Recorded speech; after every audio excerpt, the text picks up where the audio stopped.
J'écris toujours, même bienvenue, j'écris.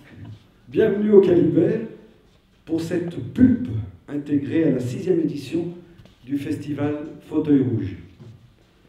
Nous sommes un bout de chemin ensemble depuis quelques années déjà, avec Cinétance et la communauté de communes du Haut-Lignon, représentée par Fabienne, sa directrice. Bonjour Sylvie, tu peux t'installer. Aujourd'hui, regard et réflexion autour du champ de la santé mentale avec Olivier Brisson. Mais Fabienne vous présentera l'indiscipliné. Juste une petite réclame. Vous connaissez la musique au Calibert. Pour le prochain rendez-vous, samedi 26 octobre, vous en parlez autour de vous, vous venez avec quelqu'un par la main, à partir de 19h, c'est la soirée d'ouverture pour un mois pour les Roms. Avec le concert Cobis Project du groupe Tram des Balkans. Certains doivent les connaître. Un super groupe. Et à 19h et 20h, il y aura un temps de parole pour les associations des gens du voyage. Tout ça avec des flamencuches. Sans transition avec les flamencuches. Les prochains rendez-vous de la pulpe de cette fin d'année, donc le 2 novembre, ça sera au Cinémascope au Chambon. C'est dans le cadre du festival Un mois pour les Roms. Donc on aura un spécialiste des persécutions. Excusez-moi, mais voilà, ça parle aussi de ça, donc des Roms et des Sinti, des communautés Sinti pendant la Seconde Guerre mondiale. Et le 7 décembre, ça se passera à Cinétance, et c'est un spécialiste, Jean Lillenstein, de la météorologie spatiale, qui viendra nous entretenir de pourquoi il est intéressant de s'intéresser à la santé du Soleil et les éruptions solaires pour ce qui se passe sur notre planète Terre. Mais je vais laisser tout de suite la place donc à Olivier Brisson, qui a eu la gentillesse de venir et d'arriver tout juste de Lille. C'est pour ça qu'on est arrivé un peu sur le fil pour cette conférence, pour parler de psychiatrie. Surtout, ça s'inscrit dans le champ de la santé mentale qui a été exploré pendant la 6e édition de ce festival Fauteuil Rouge, qui se tient en ce moment même. Il y a encore quelques films à découvrir. Donc, Golorecci, Ma perception demain, qui est un documentaire sur le handicap visuel en présence du réalisateur Benoît Mestre, hein, je ne dis pas de bêtises, je parle sous couvert de Michael Hirsch qui est ici. Et on a aussi La beauté du geste, qui est un très beau film japonais que je vous conseille vivement. Je ne peux pas dire de bêtises, je vais surtout laisser la parole à Olivier qui se présentera tout seul. Merci. Bonjour à tous et toutes. Alors c'est un exercice qui n'est pas facile pour moi. Je ne suis pas habitué à faire des conférences comme ça en roue libre. Autour de ce bouquin, en général, c'est plutôt des entretiens et où c'est pratique parce que comme ça, je réponds à des questions. Là, il fallait un petit peu prévoir quelque chose. Donc j'ai pris des notes. Vous m'excuserez si je bafouille un peu tout ça. Voilà, j'arrive de Lille, j'ai eu une semaine de formation éprouvante dans un hôpital psychiatrique toute la semaine avec une équipe en très grande difficulté. Donc ça allait complètement dans le sens de ce dont on va peut-être parler aujourd'hui. Mais voilà, je vais essayer d'être le plus clair possible. Alors moi, je suis psychomotricien. Je travaille, avant de commencer, comme pour vous dire un petit peu 2-3 mots d'où je viens, je travaille en pédopsychiatrie sur Tourcoing, auprès d'enfants majoritairement concernés par les troubles du spectre autistique, donc en hôpital de jour et en consultation. Mais j'ai commencé il y a 20 ans dans des services adultes pour des patients qu'on appelait les patients chroniques. Donc toujours en psy public, donc ouais, plus de 20 ans en psy public, adultes, enfants et tous les types de services en pédopsychiatrie. Ce que je me suis dit, c'est que peut-être le plus simple pour vous présenter ce livre, c'était de vous en lire un petit extrait d'abord.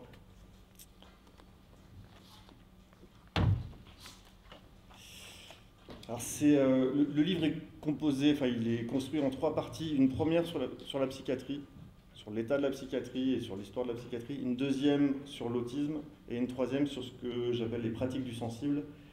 C'est justement toutes les pratiques qu'on peut essayer de mettre en place aujourd'hui à partir de médiations, qu'elles soient artistiques ou autres, mais en tout cas autour de la question d'un appui autour du sensoriel et tout ça, et qui nous permettent quand même d'ouvrir énormément de choses et de créer des nouvelles alliances pour les premiers concernés et pour les professionnels. Ce chapitre-là, il s'appelle Thibaut. C'est l'histoire ça parle d'un jeune homme que j'ai connu de près, mais pas dans le cadre du boulot. J'ai connu Thibaut quand il avait 20 ans, loin du cadre professionnel. Il avait subi une méningite sévère à quelques jours de vie et en avait gardé de lourdes séquelles. Il avait grandi selon un parcours chaotique, depuis les suivis ambulatoires de la petite enfance à l'IME, pour finir bientôt en foyer d'accueil médicalisé, ce qu'on appelle les femmes, après que sa mère eut courageusement, contre l'avis des professionnels, refusé l'orientation dans une institution en Belgique, à quelques 4 heures du domicile familial. Alors que le diagnostic est toujours difficile à poser dans des situations de traumatisme périnataux, Thibaut avait été considéré autiste dans le cadre de sa reconnaissance par la MDPH, la Maison des personnes handicapées. De l'autisme, il avait effectivement quelques traits, dont, entre autres, une manière tout à fait spécifique de faire exister son corps dans le battement, entre le calme et la tempête, ou plutôt la rétention et le lâchage. Par moments, la tête rentrée dans ses épaules, les bras serrés contre les flancs, les avant-bras relevés contre le torse, il menait sa main jusqu'à sa bouche pour pouvoir se grignoter les ongles ou laisser quelques plaintes s'échapper à l'adresse de sa mère ou de son voisin. « J'ai mal au ventre. » Et parfois, il connaissait des moments d'énergie pure libérée. Le recrutement tonique à son maximum, les muscles bandés allongeant ses membres et mettant ses pieds sur ressort, il se mouvait par foulées larges et nerveuses. Son exaltation donnait à sa voix une force détonnante. Il accompagnait ses appels d'un lancement du bras façon salut. Son rire était une décharge de mitraillette. Ses frappes dans le dos nous décollaient la plèvre, et le sympathique frottage de tignasses des petites nièces leur tirait souvent des larmes. Les nerfs à fleur de peau, il oscillait donc entre joie et excitation limite. Dans ces moments-là, il s'appuyait sur le rythme pour contenir ses débordements. Thibaut branchait la musique sur l'un de ses postes, entre dance music ou rock'n'roll soutenu, à condition que la pulsation soit franche. Et là, il se mettait à sauter, ou plutôt à rebondir. Non pas avec les pieds, mais avec le corps entier. Son corps était projeté en l'air et rebondissait parfois au sol. Il s'enroulait quand le pied s'appuyait vers l'avant, il se combrait quand l'appui se faisait en arrière, le tout coordonné à la perfection, comme avec les fils reliés des pantins, tac-tac, tac-tac. Le rythme devenait mouvement, la métrique prenait de l'espace. Et alors qu'on croyait le corps éperdu, on le percevait pourtant calé à la milliseconde ou au millimètre sur le tempo du morceau. Imperceptiblement, d'une chanson à l'autre, la chorégraphie s'adaptait tout en semblant identique. Cela pouvait durer des dizaines et des dizaines de minutes. L'autour disparaissait. Thibaut, et là c'est entre guillemets, se donnait un régime périodique plus ou moins simple qui semblait se conserver de soi seul. Il était comme doué d'une élasticité supérieure qui récupérait l'impulsion de chaque mouvement et la restituait aussitôt. Pour reprendre les mots de Paul Valéry, enfin, dans le chapitre d'avant, je cite Paul Valéry qui écrit sur la danse, et en fait, tout ce qu'il écrit sur la danse pourrait être repris sur ce que certains des enfants autistes nous montrent. Si Thibaut dansait ainsi dans un contexte public, dans un concert par exemple, en général l'espace s'ouvrait et les personnes proches de lui s'écartaient. Vivre aussi intensément l'expérience n'a rien de normal. Ou alors il faut être danseur. Seuls les danseurs et les danseuses ont le droit, aux yeux du commun, de se laisser emporter par l'énergie qui les traverse sans code gestuel partagé. Sinon, il faut un contexte, une fête ou une cérémonie, où la transe soit la règle, par exemple. Dès lors, si seul le danseur a cette liberté d'expérimenter les limites et les inconnus du vécu corporel, ne serait-il pas le mieux armé pour ressentir ce qui anime le mouvement de Thibaut? La danse en rebond de Thibaut m'évoque en résonance la pièce chorégraphique The Dog Days Are Over de Yann Martins, qui fait sauter pendant 1 heure une petite dizaine de danseurs, entre cadence et épuisement. Que dirait un ou une chorégraphe de ces mouvements répétés qu'en institution on nomme facilement symptômes ou décharges motrices? Quelle lecture intime il ou elle en tirerait? Lors du mariage de sa grande sœur, durant lequel les musiciens animèrent une partie de la journée, Thibaut s'est assis derrière la batterie quand tout le monde s'est installé pour dîner. Il s'est lancé dans un groove minimaliste implacable, pas de fioritures, la technique lui manquait, mais des coups martelés, imprimant l'espace sonore avec la précision d'une boîte à rythme. Dans le temps, pas devant, pas derrière, pas à côté. Les musiciens invités quittèrent leurs assiettes pour découvrir qui était le brutal batteur au style allemand et découvrir Thibaut alternant bras gauche, bras droit, avec la puissance du bûcheron et le sourire total. Sa famille était moins étonnée parce qu'elle savait l'importance du rythme pour lui, mais personne jusque-là, dans ces lieux d'accueil, n'avait pris cela réellement au sérieux. Plus tard, pour la journée de l'autisme, un concert en sa compagnie s'improvisa au chapiteau turbulent, à l'invitation de l'association La Main à l'oreille. Il y joua debout sur une batterie réduite avec une présence à faire pâlir les cogneurs de krautrock. À cette même période, Julien Bansillon, psychologue de l'hôpital du jour d'Antony, rédacteur en chef du journal atypique Le Papotin et coordinateur d'un groupe qui s'appelle les Harris, faisait son possible auprès de l'institution d'origine de Thibaut pour qu'il puisse participer à cette expérience, à raison d'une répétition par semaine. Mais Thibaut s'est éteint dans un dernier soubresaut tonique, une nuit de juillet de cette année-là, laissant sa famille et ses proches dans un désarroi innommable. Il avait 27 ans. Longtemps nous nous demanderons pourquoi, dans ces projets de vie sans projet, décidés en équipe pluridisciplinaire, on résume la vie à un planning d'activités hebdomadaires sans jamais improviser le présent à partir des passions des personnes concernées. Si Thibaut avait rencontré davantage de danseurs et de musiciens, d'éducateurs et d'éducatrices ayant une pratique du mouvement ou du son, de partenaires impliqués dans des pratiques sensibles de création, ou au moins sensibles aux pratiques de création, sa vie quotidienne aurait sûrement été autre. Je me rends compte que c'est pas hyper gai comme début de conférence, de le finir. Enfin, et pourtant, Thibaut a été une des rencontres qui m'a poussé à un moment à me dire qu'il fallait peut-être que j'en écrive quelque chose, que j'écrive quelque chose et que j'écrive ce livre. Ce livre, si je l'ai écrit, c'est justement parce que j'avais besoin que certaines des rencontres que j'avais faites dans le cadre professionnel ou autre disparaissent pas complètement. Que des patients que j'avais pu rencontrer dans le service adulte disparaissent pas pour moi et puis pour l'extérieur, parce que j'ai croisé des gens aux vies, j'ai du mal à dire autre chose qu'elles ont été gâchées. Et que peut-être que si réellement, dans le cadre professionnel, on arrivait un petit peu à repenser nos modes d'accompagnement, peut-être qu'on pourrait en gâcher un peu moins. Et donc ce bouquin-là, je l'ai avant tout écrit dans une espèce de sorte d'hommage à ces quelques-uns-là et à Thibaut en particulier. Je l'ai écrit aussi parce que, en tant que professionnel, quand on cherche aujourd'hui à avoir un petit peu ce qui se dit et ce qui s'écrit sur la psychiatrie, au final, les bouquins qui sortaient ne me convenaient pas. Soit on est sur des livres qui critiquent le champ actuel, et ça, pour le coup, je vais y revenir après, et on a toutes les raisons de le faire. Mais le problème, c'est que derrière cette critique comme ça des conditions d'activité qu'on a aujourd'hui, il y a une revendication de moyens, une revendication de moyens humains et financiers, mais ça ne parle pas de nos pratiques. Et il y a toute la littérature aujourd'hui d'une espèce de santé mentale à venir qui propose comme ça beaucoup d'innovations, tout ça, mais qui, une fois encore, ne parle pas de la pratique et ne parle pas des patients, ne parle pas pour les patients. Et mon idée, c'était quand même ça, c'est qu'il y a un moment où moi qui me nourris énormément des témoignages des patients, moi qui me nourris dans ma pratique quotidienne énormément des rencontres avec les enfants ou avec les adultes que je peux croiser dans d'autres contextes, en groupe d'entraide mutuelle ou ailleurs,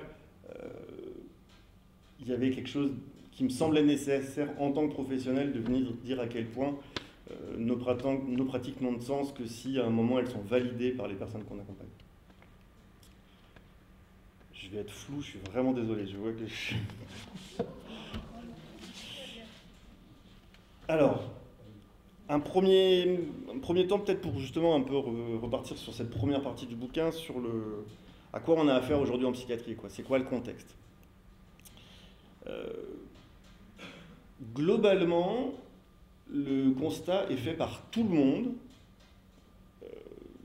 pour dire que l'état de la psychiatrie aujourd'hui est désastreux. C'est-à-dire que les usagers, les témoignages de patients disent quand même que c'est loin d'être la panacée. Les témoignages des professionnels disent que les conditions sont hyper difficiles. Les témoignages des tutelles nous disent il faut tout réorganiser. Enfin, on est globalement aujourd'hui dans un constat qui est partagé par tous, c'est-à-dire ça va pas, il faut faire quelque chose. La question c'est quoi? Et c'est là où pour le coup il y a vraiment deux visions actuellement, en tout cas dans les discours entretenus, qui s'opposent. Une vision qui défendrait, un discours qui défend une approche relationnelle contre contre un autre discours qui vise plutôt une approche basée sur la science. Vous avez entendu parler d'evidence-based medicine. Donc c'est la médecine basée sur la preuve. Voilà. Donc il y a tout un courant qui aujourd'hui dit qu'il faudrait arriver vers une nouvelle manière de penser la psychiatrie, qui serait une psychiatrie qui rentrerait dans le giron des pratiques médicales classiques. Aujourd'hui, on parle maintenant de psychiatrie de précision. Donc cette psychiatrie de précision utiliserait les mêmes outils que la médecine chirurgicale de précision, c'est-à-dire la recherche scientifique, les data. Donc énormément de recherches sont faites aujourd'hui sur les prises de données, sur l'étude des données numériques. Je vous donnerai un exemple d'un protocole qui est en cours de travail qui s'appelle le passeport bipolaire en ce moment. Donc toute une nouvelle approche qui se présente comme innovante, comme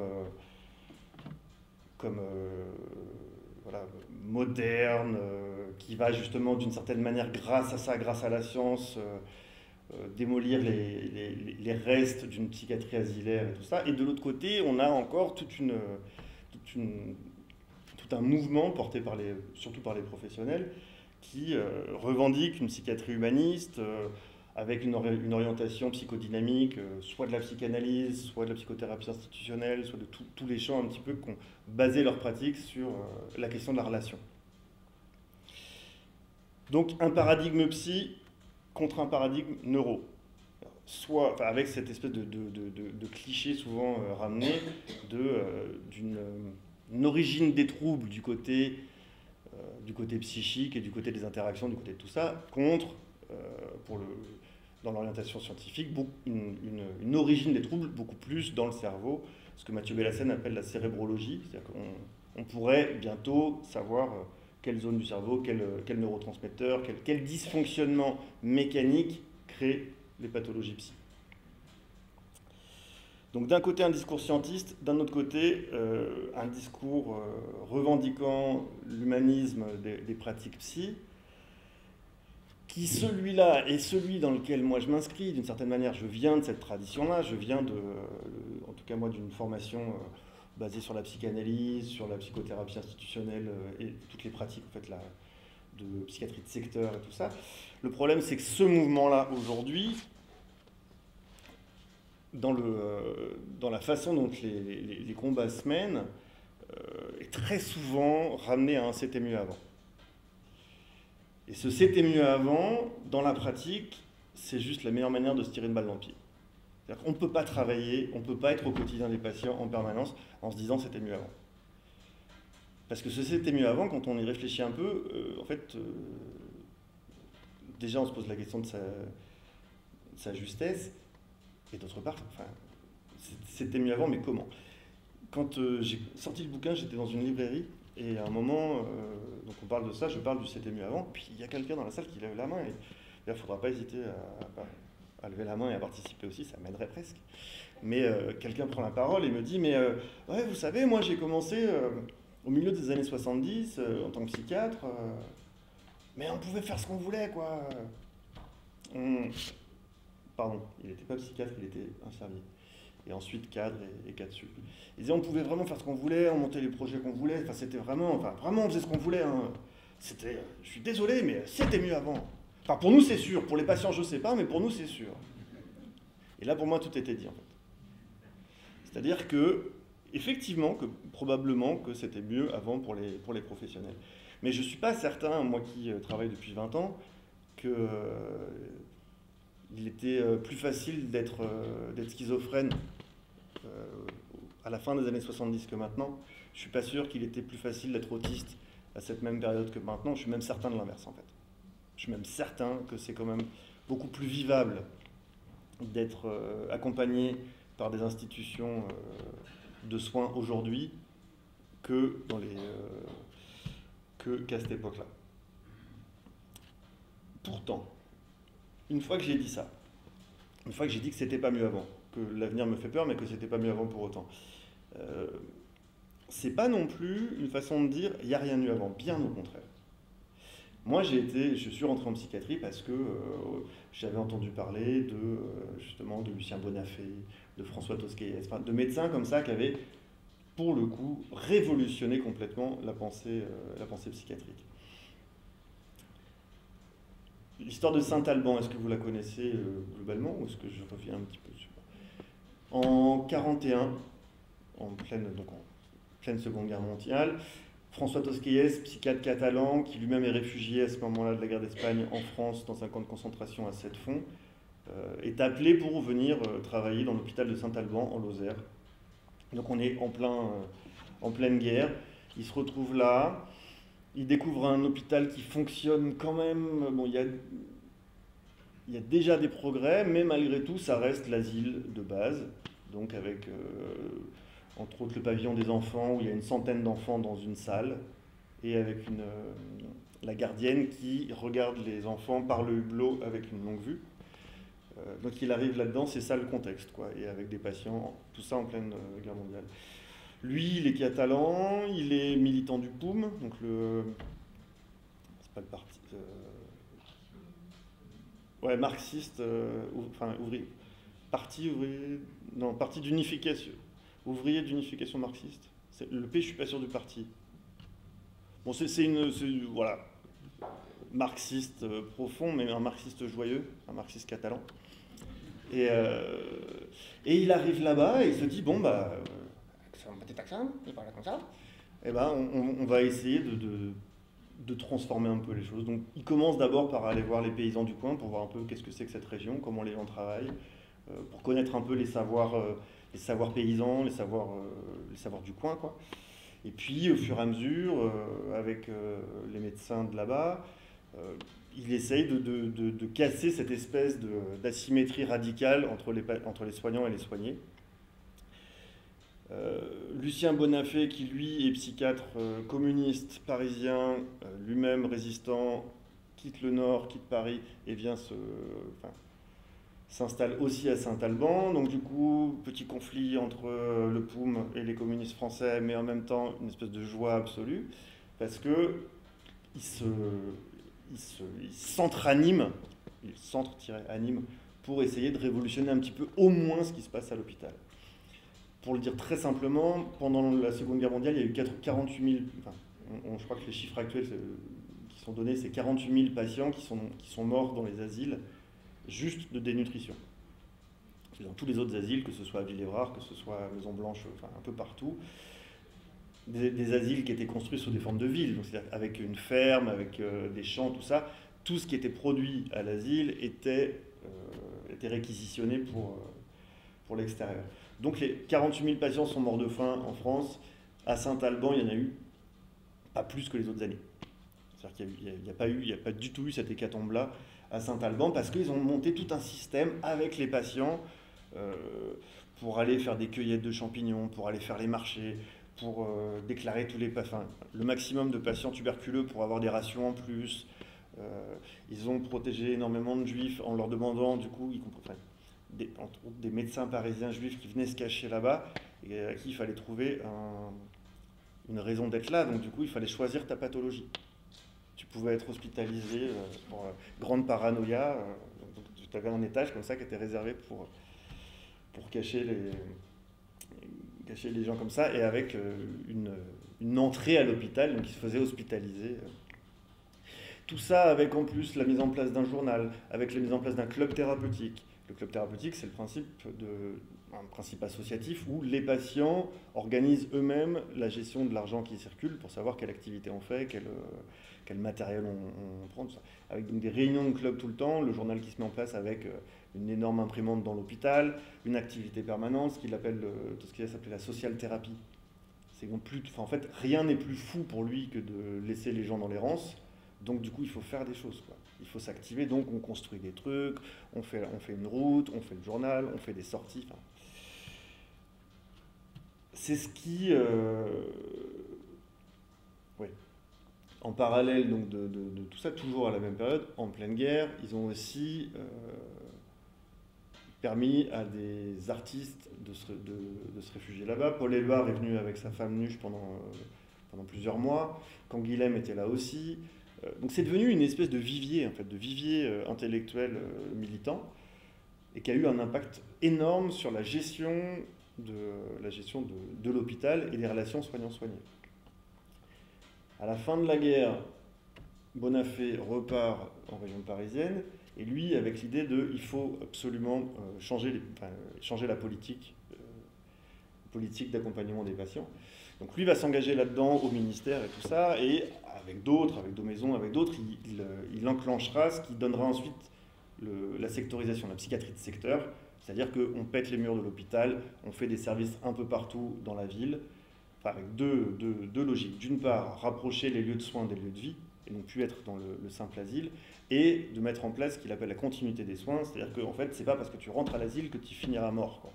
C'est qu'on va pouvoir faire de l'hospitalisation dans des moments de crise, avec des nuitées, et puis il peut y avoir ensuite de l'hospitalisation de jour, et ensuite de la consultation, et ensuite, du coup, créer des lieux d'hospitalisation à temps plein, des lieux d'hospitalisation de jour, des CATTP, des consultations, ce qu'on appelle les CMP, enfin les centres médico-psychologiques et tout ça. Tout ça, c'est la naissance de la psychiatrie de secteur. Après, est-ce que c'est fondement dans cette espèce de moment Saint-Alban qui a été quand même très, très, très, très important et qui a marqué tout ce corps-là. Tosquelles, lui, est resté à Saint-Alban jusque dans les années 60, et lui, il a défendu ce qu'il appelle la psychothérapie institutionnelle. La psychothérapie institutionnelle, on en a vu la quintessence avec la clinique de la Borde, la clinique de la Chênaie, où Jean Houry, qui avait été formé par Tosquelles à Saint-Alban, que Jean Houry a monté, où là, pour le coup, c'est des cliniques privées, alors que la psychiatrie de secteur, c'est la psychiatrie publique, dans lequel, là encore, le point de départ, c'était si on veut soigner les patients, il faut soigner l'institution. On ne peut pas être une structure d'accueil de la folie si on ne travaille pas nous-mêmes sur la folie de l'hôpital, sur l'aspect carcéral de l'asile, sur l'aspect coercitif de la position des soignants sur les soignés. Et donc c'est ce qu'il appelait comme ça, lui, la psychothérapie devait marcher sur deux jambes. Une jambe politique, une jambe clinique, donc une jambe marxiste sur cette question d'essayer au maximum de maintenir des relations relativement symétriques entre soignants et soignés, et une jambe clinique, c'est-à-dire que lui avait quand même son approche clinique psychanalytique très importante, c'est-à-dire vraiment à la fois un intérêt un œil sur l'aliénation mentale, un œil sur l'aliénation sociale. Et c'était hyper important pour lui de ne pas pouvoir, d'allier ces deux-là. C'est-à-dire que tu ne peux pas faire un travail clinique si tu n'as pas réfléchi à la question politique de l'accueil, et tu ne peux pas résoudre la question de la folie, ou en tout cas des souffrances, uniquement par une réponse sociale.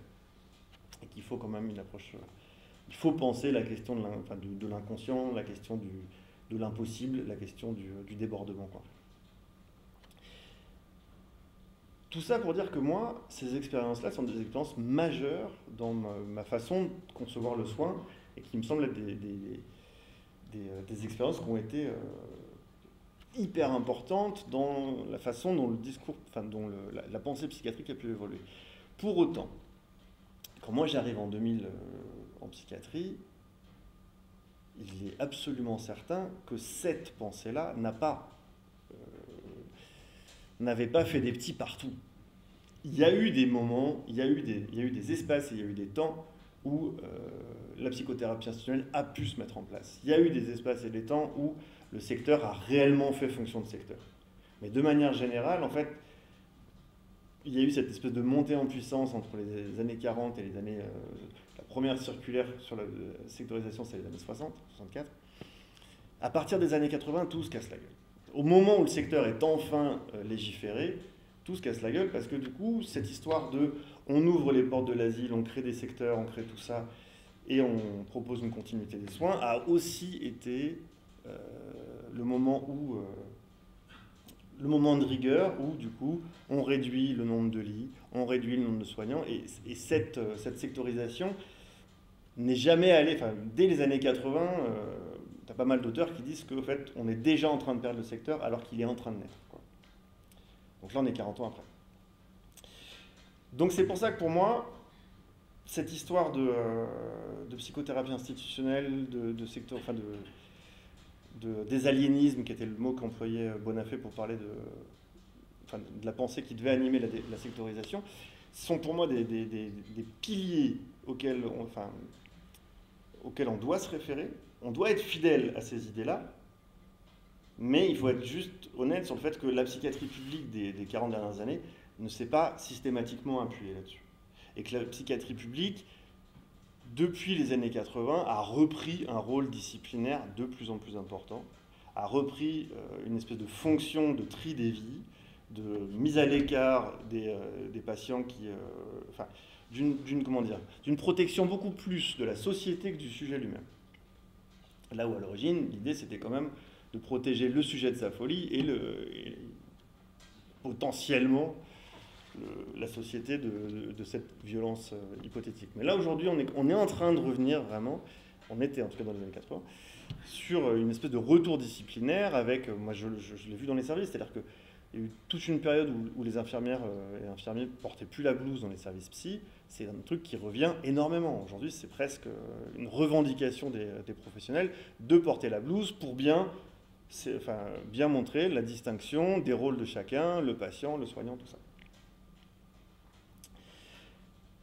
Donc comment faire aujourd'hui pour essayer de refaire vivre cette énergie-là, d'une espèce d'énergie clinique et politique qui a pu être très très vive autour de Saint-Alban et autour de la Borde, de la Chênaie et plein d'autres endroits ensuite. Comment essayer de la défendre au présent et pas simplement en disant mais du coup il faut défendre la psychiatrie publique, parce que la psychiatrie publique aujourd'hui est celle qui prépare justement un peu la débâcle actuelle, c'est-à-dire que c'est dans l'hôpital public aujourd'hui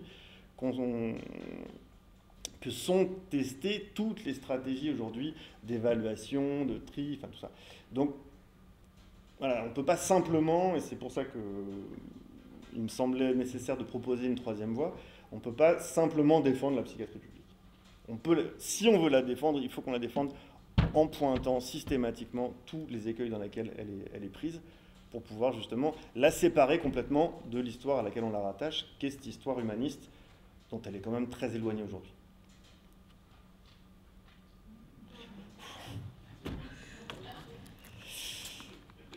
Donc,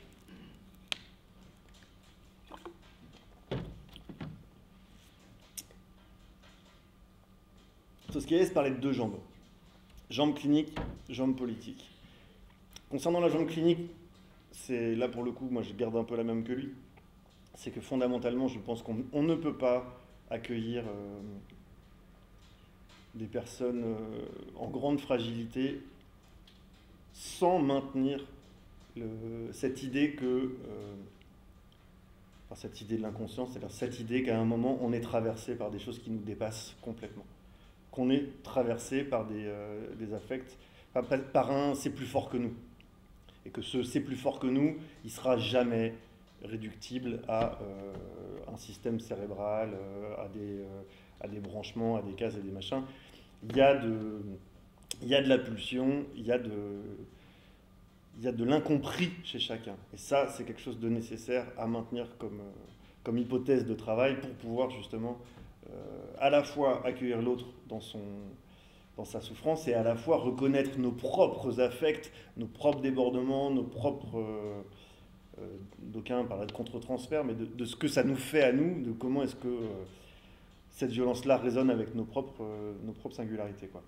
Donc la jambe clinique du côté de la psychodynamie.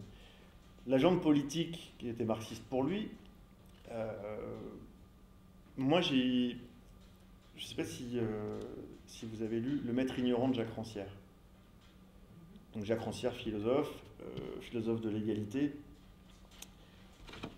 Je vous dis juste la phrase exacte du bouquin. L'égalité n'était pas un but à atteindre, mais un point de départ, une supposition à maintenir en toutes circonstances. Quand Rancière écrit ça, c'est dans son livre Le Maître ignorant, où il retravaille tout le parcours de Joseph Jacotot. Joseph Jacotot, c'était un pédagogue, qui est envoyé en asile en Hollande en 1800, je ne sais plus à quelle période, au moment où justement il est trop révolutionnaire pour ici.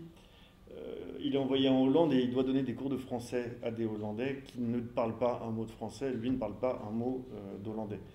Donc il est un peu en panique. Il trouve l'astuce d'acheter sur un marché des versions bilingues du Télémac de Fénelon. Et donc il ramène ces bouquins-là, il fait comprendre par le biais d'un interprète qu'il veut que pour la semaine prochaine, les élèves adultes fassent une phrase française. Il revient la semaine d'après persuadé que ça allait être la cata, et tout le monde avait fait une phrase, un paragraphe. C'est le point de départ pour lui de cette idée de je peux faire apprendre à quelqu'un quelque chose que je ne connais pas. Je peux créer des conditions pour que l'autre apprenne quelque chose que je ne connais pas. La question n'est pas de savoir est-ce que j'ai le savoir et que je le transmets à l'autre, qui lui ne l'a pas, c'est comment je vais permettre à l'autre de trouver son propre bricolage pour arriver à augmenter ses savoirs. Alors, Jacotot lui-même avait théorisé ça beaucoup, et Rancière reprend ça en posant cette idée d'égalité des intelligences. Et que l'égalité des intelligences, pour Rancière, c'est donc un présupposé de départ, c'est pas un but à atteindre. C'est-à-dire que le but, son idée à lui, c'est de dire que on ne peut arriver à faire commun qu'en présupposant l'égalité des intelligences au départ. Après, les conditions de vie feront que, potentiellement, on n'aura pas les mêmes... On n'est pas dupe sur le fait qu'on n'aura pas les mêmes vies, qu'on n'aura pas les mêmes facilités. Mais au départ, il y a une égalité qui doit être un présupposé absolument nécessaire. Ce qui n'est pas la même position que de dire il y a une inégalité de départ, mais on va quand même tout faire pour que tout le monde puisse être à peu près à niveau à la fin. Donc une logique d'inclusion, une logique qui va justement être sur un côté on va vous aider. Cette idée de l'égalité des intelligences, quand Rancière écrit Le Matin ignorant, moi ça m'a complètement bouleversé en le lisant, parce que je me suis rendu compte que c'était... il a mis des mots sur ce que je vivais avec les gamins, avec les enfants autistes. C'est-à-dire que, fondamentalement, les enfants autistes, si tu essayes de leur apprendre quelque chose, tu as beaucoup de chances pour que ça ne marche pas. Parce que, justement, le savoir pour ces enfants-là, il ne vient pas de l'autre, quoi. Donc je peux essayer 15 000 fois de les asseoir à table et de leur montrer que le rouge va avec le rouge et le bleu va avec le bleu, mais soit il va me mordre, soit il va pas toucher les trucs, soit il va pleurer, soit il va le faire mais une fois et la fois d'après il ne le refera pas. Enfin, quoi qu'il en soit, cette logique de je vais t'apprendre un savoir que j'ai à toi qui ne l'as pas est quelque chose qui est cruellement violenté par les enfants autistes. Ce qui met d'ailleurs dans l'embarras beaucoup de professionnels qui pensent que justement la logique pédagogique est une logique de j'ai un savoir à transmettre. Et donc, ce qui est magnifique chez Rancière et chez Jacotot, c'est de dire mais en fait, ce truc de j'ai un savoir à transmettre et tu vas le mettre dans ta poche une fois que je te l'aurai transmis, c'est une situation asymétrique et désagréable pour l'apprenant, mais c'est une situation intenable pour le maître aussi, pour celui qui apprend. C'est que ça te met dans une situation de pouvoir que tu n'as pas forcément envie d'avoir. Et dans la relation de soins, c'est vraiment ça. Dans la relation de soins, il n'y a rien de plus plaisant que d'être surpris par la trouvaille de l'autre. Plutôt que justement Parce que si l'enfant, on veut juste que sa position soit une position d'élève assis qui va pouvoir mettre le bleu sur le bleu, on va mettre tellement de temps à lui apprendre que ce sera des moments qui seront des moments extrêmement désagréables à vivre pour l'enfant comme pour l'accompagnant. Et puis le jour où il le fait, eh ben, ok, super. Et en fait, on recommence la même chose, mais avec le vert, quoi. Et donc, tout ça est insupportable. Alors que si tu accompagnes l'enfant en essayant de voir vers quoi il va, mais sans attente préalable, mais juste en partant du principe que cet enfant a toute l'intelligence possible pour pouvoir produire du savoir et que c'est à moi d'essayer de savoir quelle position je peux prendre pour l'accompagner, pour l'alimenter, voire tout simplement pour lui faire signe que j'ai repéré qu'il savait.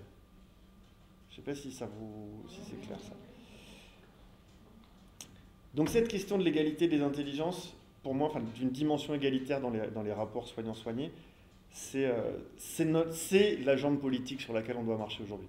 Je vous préviens tout de suite, je tease la fin de ma partie, mais mon idée, c'est qu'avec la psychothérapie, on était à 2 jambes et que maintenant, on peut passer aux 4 pattes. Donc, la première, c'est la jambe clinique, celle-là, on la garde. La jambe politique, pour moi, on doit la mettre sous le sceau de l'égalité des intelligences. Et que d'avoir une position d'égalité, enfin une position égalitaire dans le soin, régulièrement, on me dit oui, mais c'est n'importe quoi ce que tu dis. Enfin, l'égalité entre un soignant et un soigné, c'est pas du tout la même chose. Sinon, après, on est tous pareils, et puis on peut pas faire copain-copain. Il s'agit pas de ça. Il s'agit absolument pas de penser que on est tous pareils et que je peux me mettre là, tu te mets là, et inversement. C'est pas ça. C'est juste qu'à un moment, être volontairement pas dupe du fait que cette espèce de pouvoir absurde qui fait que le soignant incarne dans une relation soignant-soigné, c'est justement ce qui fait que ça empêche les 3 quarts du temps le soin. Et que donc, on va jouer avec les semblants, et le patient fera le patient, et on fera le soignant. Mais si on sait tous les deux que tout ça c'est du jeu, et que fondamentalement ce qui compte c'est qu'il y a 2 personnes qui se rencontrent avec une égalité des intelligences, avec malgré tout une personne qui, dans l'instant où elle se rencontre, va pas trop mal, enfin on l'espère, et une autre qui a besoin d'un coup de main, et qu'on va être 2 personnes d'égale intelligence à s'entraider, on n'est pas du tout sur le même registre qu'une position qui fait que nos différences seraient basées sur une histoire de j'ai un savoir que tu n'as pas, je sais mieux que toi ton diagnostic, ce qu'il te faut, tes traitements, tes machins, tout ça. Donc pour moi, c'est vraiment une dimension cruciale, et ça paraît bête, mais je vous promets que c'est très très très très loin d'être simple cette affaire-là. Encore cette semaine là dans le service psy où j'étais, il est extrêmement normal, enfin extrêmement d'usage, que tous les professionnels parlent des patients en ayant en tête tel ou tel diagnostic, sans que ce soit discuté avec les patients. Donc entre collègues, on sait que il y a machin hébéphrénique, on n'a jamais parlé d'hébéphrénie avec lui. On n'a pas, enfin, et lui, il vient là parce qu'il est très angoissé. Donc lui, dans les entretiens, parle du fait qu'il est là parce que c'est quelqu'un d'angoissé. Dans le temps de l'entretien, on parle de qu'est-ce que c'est que cette angoisse. Et en dehors de l'entretien, on met des mots sur tout ça. Et on remplit surtout des... Enfin, voilà, c'est-à-dire qu'il est soigné, il n'est pas soigné pour ses angoisses. Enfin, pour moi, c'est quelque chose, ces dimensions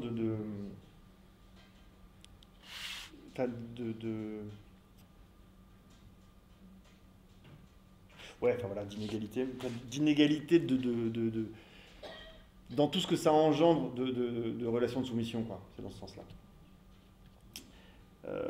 Et donc à ce propos, avant de passer un petit peu, vous parler un peu d'autisme,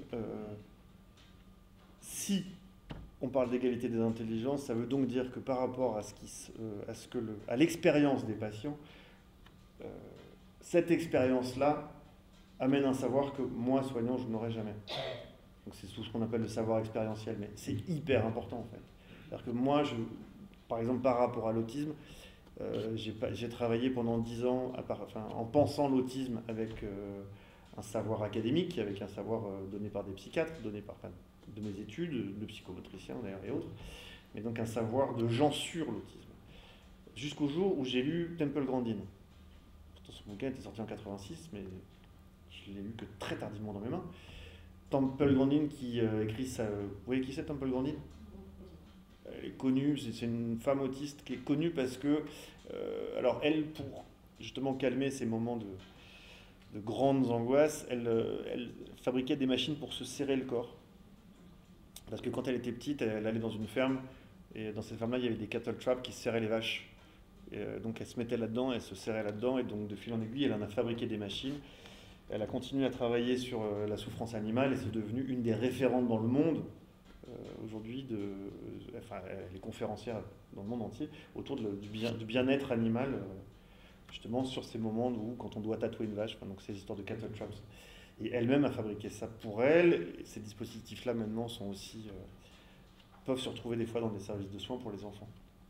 Et tout son truc, c'est de dire que la cattle trap, c'est pas le fait d'être serrée qui fait qu'elle va bien, c'est le fait qu'elle puisse se serrer, se desserrer, se serrer en fonction de son vécu.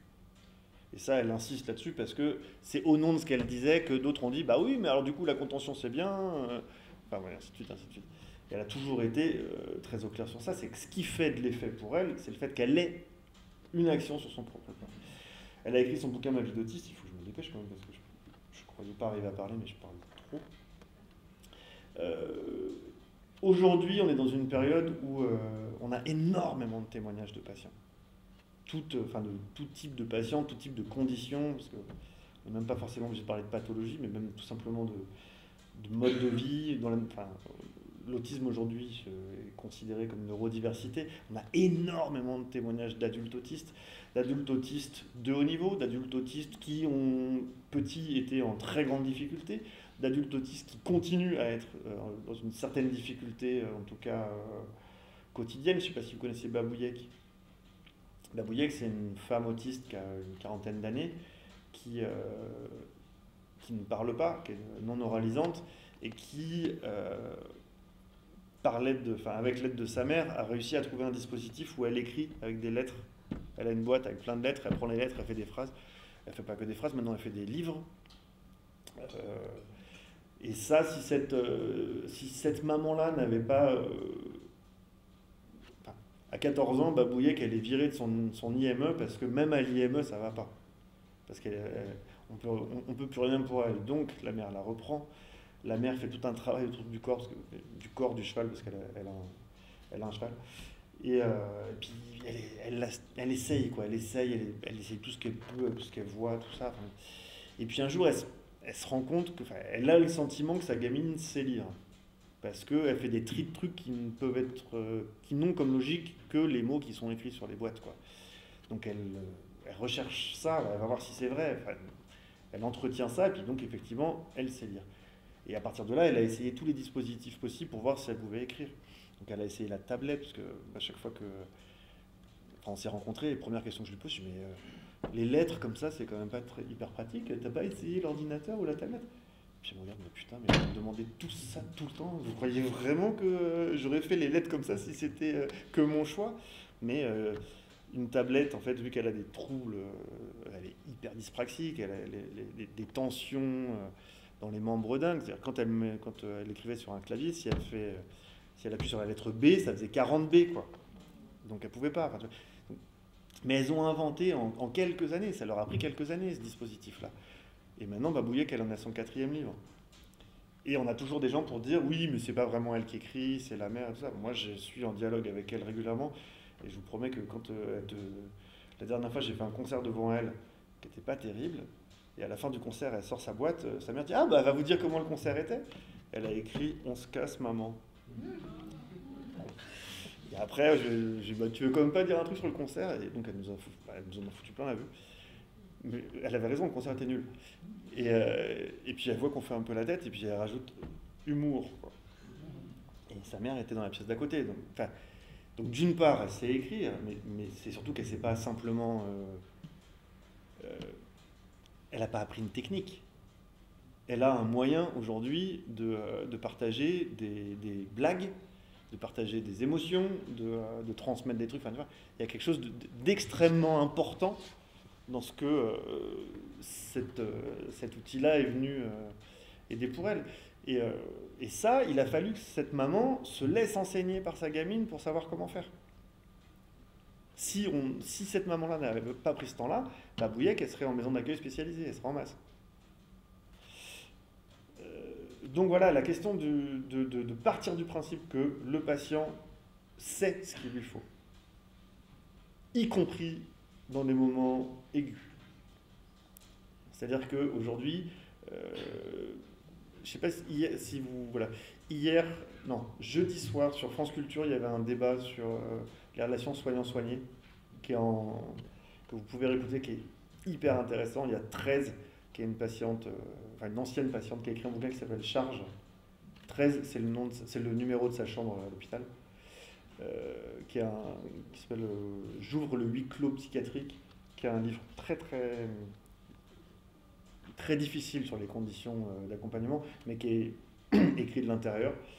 Et elle était là face à Franck Bellivier, qui est le délégué ministériel à la santé mentale, et je vous promets que ça dure 40 minutes et on sait de qui on n'oubliera pas la parole, quoi.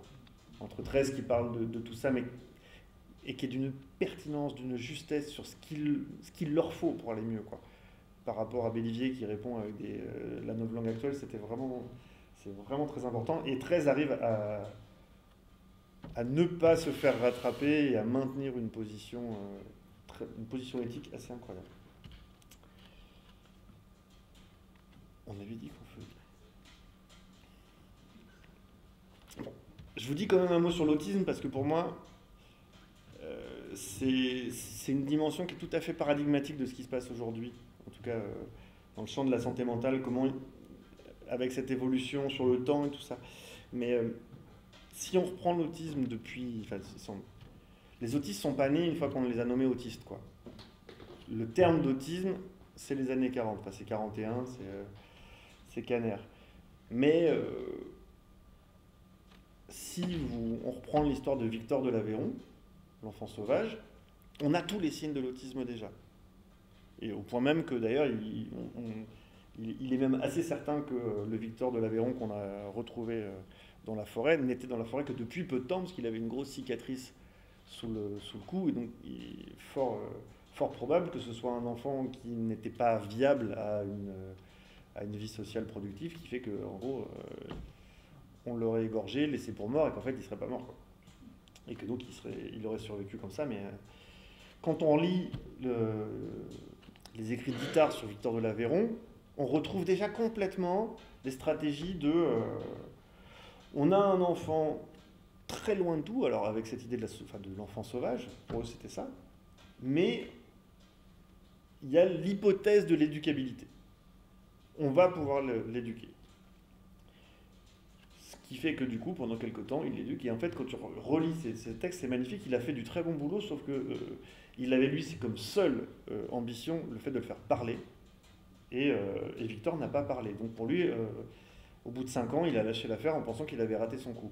Alors que cet enfant qui, quand il arrivait, pouvait mettre les mains dans le feu sans sentir de douleur, qui pouvait se jeter dans l'eau bouillante ou dans l'eau froide de la même manière, qui se jetait dans la neige à poil, qui avait commencé à retrouver vraiment une espèce de consistance corporelle tout autre, qui s'habillait, qui faisait attention quand c'était chaud, qui faisait des tricks, qui savait compter, avait tout un travail avec les lettres et les chiffres comme on peut avoir dans les hôpitaux de jour aujourd'hui, qui avait fait énormément de progrès sur plein de trucs et avec lequel il y avait tout un échange possible, ne parlait pas. Donc du coup, Itard a pensé que ça ne marchait pas. Mais c'est Madame Seguin, sa femme de ménage, qui, elle, s'en est occupée pendant encore 25 ans. Ou 20 ans, franchement. Donc on voit bien les représentations. Donc, le sauvage, c'est quand même... Le sauvage et l'autisme, il y a quelque chose qui est resté longtemps, quoi. Dans l'espèce de truc un peu ambigu que tu retrouves encore dans les années 50, 60, des textes où justement il y a des trucs un peu limites. Mais qui s'en occupe, parce que la psychanalyse est très décriée dans le champ de l'autisme, mais au demeurant, c'est les premiers à avoir quand même repéré quelque chose de leur singularité. De justement avoir séparé la question de l'autisme de la déficience intellectuelle, de la débilité mentale. De repérer que c'est chez ces enfants-là, la particularité, c'est que, un retrait des relations sociales majeures, une tendance à la répétition, mais des endroits de petites passions.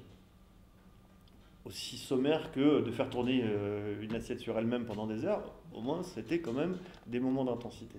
Et donc la même année, en 41, on a Kanner aux États-Unis qui parle de l'autisme infantile, on a Asperger qui en accompagne des plus grands en Autriche, toujours avec ces mêmes trucs, sauf que les patients d'Asperger étaient verbaux, alors que Kanner pas trop.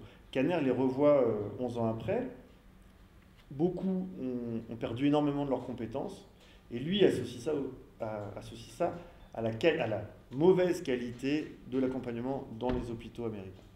Pas du tout au fait que c'était une espèce de logique développementale comme ça, c'est que lui, il part du principe que si on avait alimenté dès le départ les petites passions, les petits intérêts spécifiques que ces enfants montraient petits, on aurait sûrement d'autres résultats. Il dit ça d'autant plus qu'il y en a 3 dans les 11 qu'il avait accompagnés qui ont continué à développer leur petite passion jusqu'à avoir une insertion sociale en lien avec ça. Un avec les sirènes, d'autres avec les boutons. Aujourd'hui, depuis les années 80, il y a une... voilà, on parlait de l'autisme infantile, on a parlé des troubles... Merde, c'est déjà vu pour moi. Les troubles envahissants du développement. Maintenant, on parle des troubles du spectre autistique. Donc, il y a toute une évolution comme ça qui fait qu'on met plus ou moins les mêmes dans la même classification. Mais globalement, il y a un mouvement qui pousse à... on est passé de la pathologie, enfin de la pathologie médicale au handicap. On est en train de passer du handicap à la neurodiversité, avec l'idée justement d'essayer de non pas croire que c'est sans difficulté que d'être autiste, mais juste de pouvoir dire que c'est une autre condition de vie, c'est une autre intelligence, c'est une autre structure, même chez les psy lacaniens, il y a l'idée que ce serait une 4e structure, de la même manière que on parle d'une condition autre d'intelligence chez les neuropsy. Ça a comme effet de libérer justement beaucoup plus la parole et des autistes et des aidants sur comment faire par rapport aux soignants qui, jusqu'à présent, avaient quand même une espèce de savoir sur la question. Quand je disais au tout début qu'on a un peu les 2 principes paradigme psy contre paradigme neuro, et que moi je pense qu'il en faut un 3e, c'est que sur la question de l'autisme par exemple, que ce soit le mouvement neuro ou le mouvement psy, dans les 2 cas, l'autisme est toujours ramené à son défaut. Qu'est-ce qu'il n'a pas ? Il n'a pas de langage, il n'a pas de ci, il n'arrive pas à ci, il n'est pas à ci, il n'a pas de... Donc on est tout le temps en train de regarder et d'analyser ce qui se passe pour l'enfant autiste au regard de l'enfant dit normal, donc au regard de la norme. Donc au regard de la norme, la description de l'enfant autiste est toujours sur le versant du déficit ou du défaut. Ce qu'amène la question de la neurodiversité, ce qu'amènent les paroles des patients, c'est de dire, mais le problème ne me décrit pas que comme ne marche pas à tel âge, ne mange pas ci, ne parle pas, mais tourne des objets, s'intéresse aux lumières, juste d'en faire une description positive, pas positive au sens de c'est bien, mais c'est ce qu'il fait, et pas ce qu'il ne fait pas. Et c'est hyper important, juste de pouvoir commencer à considérer les personnes qu'on accompagne à partir de ce qu'ils sont et ce qu'ils montrent et ce qu'ils font, plutôt qu'à partir de ce qu'ils font pas et de ce qu'ils sont pas. Ça, pour moi, c'est voilà. Et l'autisme est un peu une des conditions en avance sur ces questions-là, parce que je pense que c'est quelque chose qui va s'élargir à toutes les problématiques de variabilité psy, on va dire. Et ça me semble hyper important parce que ça nous ouvre, nous, complètement une possibilité d'accueil joyeux de ces enfants-là, et des enfants et de leur famille. C'est-à-dire que quand tu reçois une famille avec, après quelques rendez-vous en leur disant bah, votre enfant il ne sait pas faire ci, il ne sait pas faire ça, il ne sait pas ci, il ne sait pas faire ça, la famille elle s'effondre. Et si elle ne s'effondre pas, c'est qu'elle se blinde et elle s'effondrera plus tard. Si on les accueille en disant bon bah moi ce que j'ai vu c'est que wow, il est hyper précis sur ça, il fait ci comme ça, il s'appuie comme ça sur l'avant de ses pieds. D'en décrire quelque chose d'une façon d'être, plutôt que de le ramener toujours à ce qui ne va pas, ça nous permet d'ouvrir plein de trucs. Parce que je vais vous parler d'un enfant en particulier, un exemple, un petit enfant que je vais appeler Noël. Première fois que moi, quand je l'ai rencontré, il était vraiment petit, il devait avoir 2 ans et quelques. Il était très très très très inquiet à l'idée, il était collé au corps de sa mère, il ne voulait pas la lâcher pour venir dans la salle où j'étais. Donc premier contact un peu étrange, il disait des petits mots, mais des mots uniquement. Et sur le coup, je pense pas tout de suite à l'autisme. Je me dis, oui, bon, voilà, il est vraiment collé à sa maman, il y a un truc relationnel là-dedans, ça va se faire. Et puis, au fur et à mesure de nos rencontres, je vois quand même il revient tout le temps vers n'importe quel objet qu'il essaie de faire tourner, quoi. Donc il faisait tourner des objets, et avec une insistance forte, toutes les petites voitures, il les prenait, il tournait les voitures près de ses yeux. Alors, peut-être qu'en fait, une fois la question n'est pas du tout de la proximité de sa maman, elle est juste qu'effectivement, sa maman à ce moment-là, lui faisait sécurité, et que quand il est seul, il me montre quand même un certain nombre de trucs qui me font très penser à des enfants autistes. Et puis, au fur et à mesure de ces petits trucs qu'il fait tourner, il commence à me dire, les premiers mots qu'il me dit, c'est hélice, des trucs comme ça, parce que sa mère me dit, ah bah oui, dans le jardin, on a les trucs qui tournent avec le vent, et il s'intéresse à fond à ça, donc du coup, maintenant, quand on va chez papy, mamie, ils ont la même, et donc il dit hélice, et donc on va avoir hélice. Et il regarde en l'air, et moi je comprends pas ce qu'il regarde, mais en fait je me rends compte que j'ai une petite aération avec un truc qui tourne. Et puis il se met derrière l'ordinateur pour regarder le ventilo de l'ordinateur. Donc il y a un truc qui est vraiment prégnant. Puis au fur et à mesure, on essaie de trouver des jeux. Donc moi je fais des jeux où on fait tourner des trucs, et puis ça le fait beaucoup rire. Et puis les semaines avancent. Sa mère me dit, bon, en ce moment il a une passion, c'est les machines à laver. Et donc forcément, mais que les machines à laver à hublot, parce que s'il ne voit pas les trucs tourner, ça n'a pas d'intérêt. Et donc je lui parle, mais c'est quoi ça, cette histoire de machine? Et puis il est hyper content, et puis il m'emmène, il me tire vers l'ordinateur, il dit des mots, mais c'est aussi beaucoup de gestes, quoi. Et puis il me monte, je lui dis, mais tu veux quoi? Il me dit YouTube. Donc je mets YouTube, et puis je me dis, tu veux quoi? Je dis, tu veux les machines? Il fait oui. Enfin, il me fait un signe, quoi. Donc j'écris machine à laver. Et là, je me rends compte qu'il y a des milliers de personnes qui ont filmé leur machine à laver tourner. C'est-à-dire, il n'est pas le seul, quoi. Et donc, il y a tous les programmes possibles. La Samsung, la bidule, la Brandt, la machin. Et là, il est hyper joyeux. Donc, il me montre celle qu'il veut, on la regarde. Et puis, en plus, alors, il est comme ça quand c'est lent. Et puis, il bouge plus. Bon, ça a duré des semaines comme ça. J'ai même appris, parce que donc à chaque fois qu'on se voyait, on avait ce moment-là. Il m'a montré qu'on pouvait mettre des pavés dans des machines à laver.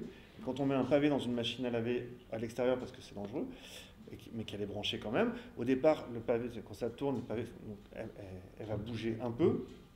Et puis après, elle va bouger vraiment. Et après, la machine, elle saute dans tous les sens, donc elle danse, quoi. Et lui, il est là, il refait les mêmes mouvements, il est mort de rire. En général, elle explose à la fin, enfin, ça pète, mais... ce qui est incroyable quand tu regardes ça, c'est que moi, ça me donnait l'impression que cette machine, elle était vivante. Enfin, elle est animée d'un mouvement presque organique, quoi. Quand je lui demandais de me dessiner un bonhomme, il me dessinait un carré, un gros rond pour le hublot et les boutons pour faire les yeux. Mais ça faisait des bonhommes. Ça a été très longtemps sur les machines. Sa mère me disait que sur une période où il ne voulait plus aller... grosse difficulté à sortir à l'extérieur, trop de bruit, trop d'agitation, trop de stimulation d'un coup. Elle lui avait fait la carte de Tourcoing avec en mettant les lavomatiques de Tourcoing. Et donc il acceptait de venir au CMP parce qu'il y avait le lavomatique numéro 1. Il allait à l'école parce que quand elle irait le chercher, ils iraient au lavomatique numéro 2, et ainsi de suite, quoi. Donc ça a pris aussi, c'est aussi l'appui sur leur petite passion, c'est aussi des moyens pour nous d'ouvrir à quelque chose du champ social. Et voilà, sur les machines, ça dure longtemps. Les premiers mots qu'il a écrits, c'est Samsung, Telefunken, je crois. Enfin, donc, il faisait des listes comme ça. Jamais, quand à l'école, on lui demandait de faire des exercices, il était scolarisé que quelques heures le matin en maternelle. Aujourd'hui, il est je crois qu'il est en CM2 maintenant. Et en plus, ça marche hyper bien. Mais pendant toutes les années de maternelle, à chaque réunion à l'école, la directrice dit mais il n'a pas sa place à l'école, il n'a pas sa place à l'école. Et on dit mais attendez. Enfin, là, pour le moment, si déjà il vient à l'école en courant, c'est qu'il est content d'être là. Donc laissez-le tranquille, vous allez voir, il en prend quelque chose et ça viendra. Et donc il refusait systématiquement de prendre un crayon pour faire des exercices, y compris de tracer, tout ça. Par contre, en séance, il écrivait Samsung. Donc, et après, il en est arrivé aux horloges. Donc on a toujours ce truc du mouvement giratoire Moi, j'ai arrêté de le suivre à peu près à ce moment-là, enfin, quand il était en CP ou CE1. Mais au moment des horloges, c'est là où du coup, il y a toute la question de la dimension du temps qui est entrée, la question des chiffres, chiffres romains, chiffres arabes, et puis tout ça en fabriquant. Alors du coup, il m'expliquait les comptoises de telle région, celles comme si, celles comme ça, je ne me rappelle plus, il aurait honte si, j'espère qu'il verra pas, qu'il ne saura pas que j'en parle aussi mal, parce que c'était très précis pour lui, il fallait que je sois au courant de tout. Et il venait tout le temps avec un sac avec plein de montres, de réveils et tout ça. Et il fabriquait dans les séances, on prenait des boîtes à chaussures et il fabriquait des horloges. En fait, il faisait le truc dedans et on l'ouvrait et il dessinait à l'intérieur les mécanismes. Et à partir de là, c'est en dessinant les mécanismes qu'il disait « Moi aussi, des fois, à l'école, j'ai mal à mes mécanismes. » Et il se touchait le ventre. Donc c'est par ce biais-là que pour la première fois, on a pu avoir une discussion. Enfin, on a mis des années, parce que... Mais, et puis en plus, c'est arrivé quelques fois, mais pas tant que ça. Mais où il a pu me dire que quand on lui pose une question et que tous les élèves le regardent, il a mal à ses mécanismes. Enfin voilà. Donc jusqu'à pouvoir parler de ces moments d'angoisse, quoi. Ce qui est, et je le vois plus, cet enfant, parce qu'il est grand maintenant, mais j'ai eu des nouvelles, parce que j'ai une collègue qui le revoit et qui me disait que donc il était en CM2 et qu'aujourd'hui la question de l'autisme est absolument invisible dans une rencontre lambda. C'est-à-dire qu'il est dans sa petite classe. Mais il y en a en fait beaucoup qui peuvent... Le but étant même pas d'ailleurs que ça se voit pas, c'est même pas ça l'idée. Mais il y en a beaucoup qui arrivent à vivre très très bien à condition qu'on justement fasse attention à leurs petites lubies, à leurs petites machines, à leurs petites passions. Et donc, je vais plus ou moins m'arrêter là-dessus, parce qu'après, si vous êtes d'accord qu'on échange, c'est mieux, mais pour moi, ça, c'est un autre postulat qui est absolument crucial, c'est qu'on ne peut, et je prends l'exemple des enfants autistes parce que c'est flagrant, mais c'est valable avec n'importe quelle personne qu'on accompagne, on ne peut travailler avec quelqu'un, enfin accueillir quelqu'un, qu'en prenant justement appui sur les petites passions qui les animent, aussi minimes soient-elles, quoi. Même dans un service psy avec des patients qui sont parfois très affaiblis, il faut aller trouver le petit truc qui redonne un peu d'énergie, un peu de joie. J'ai un patient adulte que je connais par d'autres biais. Lui, à chaque fois qu'il est dans des moments où ça va pas très bien en hospitalisation, il a tendance à dessiner dans les livres. Mais en fait, il a besoin de dessiner, quoi. Mais donc, vu qu'il est en hospitalisation, il prend les livres du service et il dessine dedans. Et pendant très longtemps, ça a été... il était puni. Il était puni parce qu'il dessinait dans les livres, quoi. En plus, il avait tendance à dessiner plutôt des scènes osées. Mais donc, du coup, c'était pas bien. C'était pris sur un registre. Non, on dessine pas des kékettes dans les livres, quoi. Et jusqu'au jour où il y a quand même une professionnelle qui a dit « Mais cette frénésie à dessiner, là, vous le faites aussi à la maison vous ?» « Ah oui, je dessine beaucoup, j'ai des tonnes de cahiers. »« Ah bon, bah amenez-moi ça !» Donc du coup, sur la perme qu'il a eue, il est revenu avec ses cahiers. Et en fait, il a des dessins absolument magnifiques. Donc cette professionnelle-là a vachement alimenté ça. Il a été, quelques-uns de ses dessins ont été publiés là, dans les nouveaux cahiers pour la folie. Il est hyper fier de ça. Enfin, et c'est devenu l'artiste dans le service. Là où avant, c'était le pénible qui dessinait des kékettes. Enfin, il y a vraiment quelque chose d'un déplacement qui peut s'opérer si on prend ces passions-là au sérieux, du tout petit au plus grand. Et pour aller plus loin encore, je pense que cet appui-là sur les passions nous permet à nous, en tant que soignants, d'aller chercher aussi des alliances ailleurs que dans nos lieux. C'est-à-dire que pour nous et pour les patients. C'est-à-dire que si par exemple on a Thibaut dont je parlais qui se balançait et qui cognait, qui était vraiment techniquement pas un bon batteur, mais par contre avec une énergie telle qu'il était meilleur que bien des batteurs que je connais, et moi y compris. Et donc Thibaut, quoi faire dans son foyer de vie? Lui proposer juste un atelier, tiens, t'as une batterie, tu joues seul? Non. Comment aller chercher, justement, à partir de ce point-là, des partenaires, des alliés qui pourraient prendre ça hyper au sérieux? Et c'est là où on peut aller rencontrer la salle de concert du coin, le collectif de musiciens, de mettre en lien, d'aller chercher nos... Enfin, moi, c'était comme ça c'est comme ça qu'on s'organise, c'est aller travailler, faire venir un groupe pour une rencontre, ensuite faire des ateliers à l'extérieur, mettre la radio locale dans le coup pour qu'il puisse y avoir dans le studio de la radio, une fois par semaine, des temps de live là-bas. Et ainsi de suite, ainsi de suite. Mais, voir si on n'a pas un pote qui a un petit label et pourrait pas sortir un petit CD du truc. Et donc du coup tout ça fait que on écarte la question du soin du seul hôpital pour le mettre en commun avec d'autres espaces. Mais ça peut être avec plein de supports différents. Un atelier cuisine, ça peut être un atelier hyper plat, comme ça peut être quelque chose d'absolument incroyable si on travaille avec une maraîchère qu'on connaît, qui va nous faire visiter son terrain, qui va nous inviter le mercredi pour aller planter les salades que dans 3 semaines, et ainsi de suite, ainsi de suite. Donc cette maraîchère-là, pour elle, on va devenir un allié parce qu'on va l'aider. Pour nous, ça va devenir un allié parce qu'on va faire un travail dedans, dehors. Et pour notre institution, c'est une façon pour nous de dire que la question de l'activité, la question de tout l'enjeu l'enjeu vivant de ces moments-là, est ce qui est le plus thérapeutique de l'affaire. Conclusion. Une patte clinique, la question la logique de l'inconscient, une patte politique, l'égalité radicale, une patte esthétique au sens du sensible, quoi. On appuie nos rencontres autour de cette question du sensible. L'esthétique, c'est vraiment la capacité de sentir au départ. D'ailleurs, c'est quand tu prends esthésie, et si tu mets âne, ça fait anesthésie, c'est donc quand on ne peut plus sentir. Donc la question de l'esthétique et la question du sensible, la question du sensoriel, c'est vraiment la même histoire, quoi. Donc une patte esthétique, c'est pour moi, enfin, la troisième patte esthétique, c'est elle va de oser les mains dans la terre jusqu'à monter une exposition au Louvre-Lens, quoi. Et la quatrième patte, c'est une patte éthique, au sens de, enfin, avec cette idée que on doit systématiquement viser des affects de joie dans notre travail. Et que c'est extrêmement facile dans des situations de soins,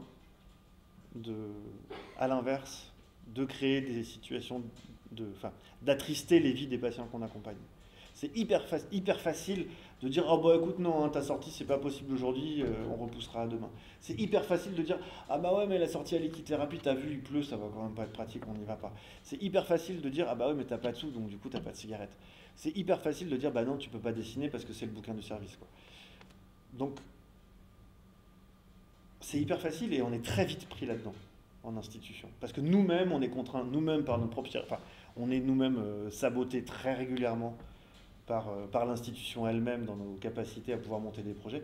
Donc, il y a un moment où ça déteint, quoi. Et donc, c'est hyper important d'avoir toujours cette idée-là que, en fait, on n'est pas obligé. En fait, on n'est pas obligé de rentrer dans cette machine à attrister et qu'on peut, au contraire, partir du principe que tout ce qui va, à un moment, apporter des affects de joie est ce qui va redonner de l'élan vital et c'est ce qui va... Enfin, de l'appétit, quoi. Et c'est ce qui va redonner, justement... un élan suffisant pour qu'on puisse repérer des effets thérapeutiques et pour qu'à un moment, la solidarité qu'on met en place dans le travail, on ne l'est pas que avec nos collègues, mais on l'est surtout avec nos patients. Bon, je m'arrête là.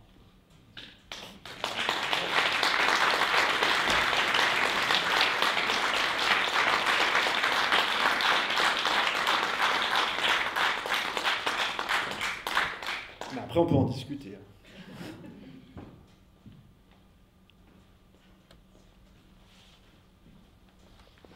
Je voulais d'abord te remercier. Ça a stické le rétro sur les années passées et le lien avec aujourd'hui.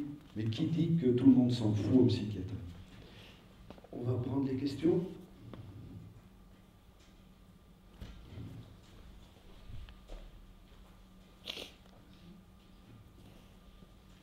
Vous avez cité tout à l'heure, chez ces enfants, il y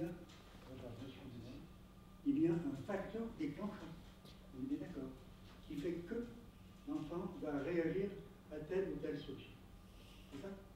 J'ai bien compris? Alors, redites, monsieur. Un facteur déclenchant. À quoi, du coup?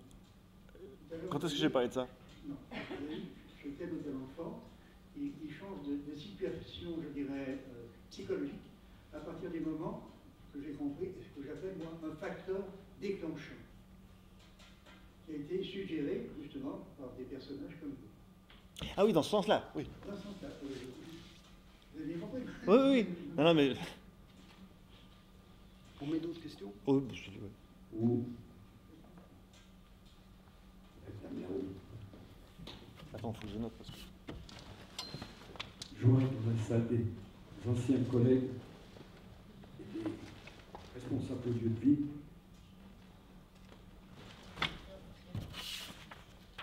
Bonjour, merci d'être venu jusqu'à nous aujourd'hui.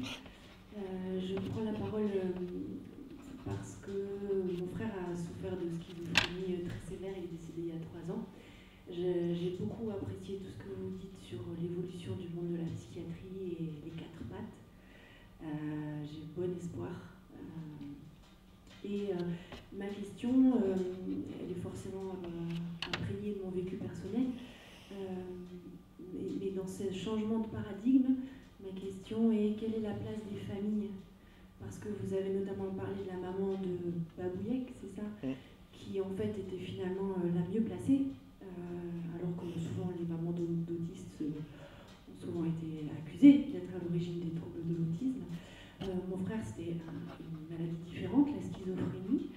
Et moi, j'entends que vous parlez surtout d'un travail horizontal, d'une horizontalité au lieu d'une verticalité dans le pouvoir, dans l'autorité, dans l'influence qu'on peut avoir sur les personnes soignées. Et donc voilà, c'est ça ma question. Quelle place dans un nouveau paradigme pour les familles qui aujourd'hui parfois se voient claquer la porte au nez quand elles tentent un simple appel pour savoir si la personne internée va bien? Voilà, merci.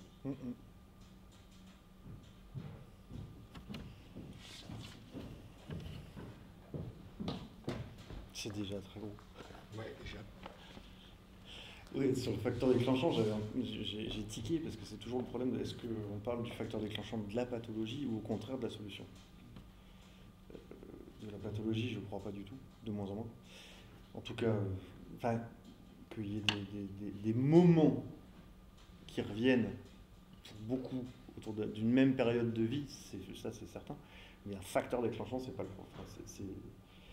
Je pense qu'on a passé des années et des années à chercher le facteur déclenchant des pathologies pour rien et surtout pour plus de problèmes qu'autre chose, y compris justement par exemple par rapport aux mères d'enfants autistes, quoi.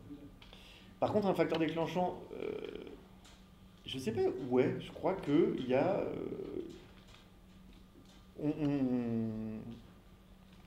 moi en tout cas dans ma...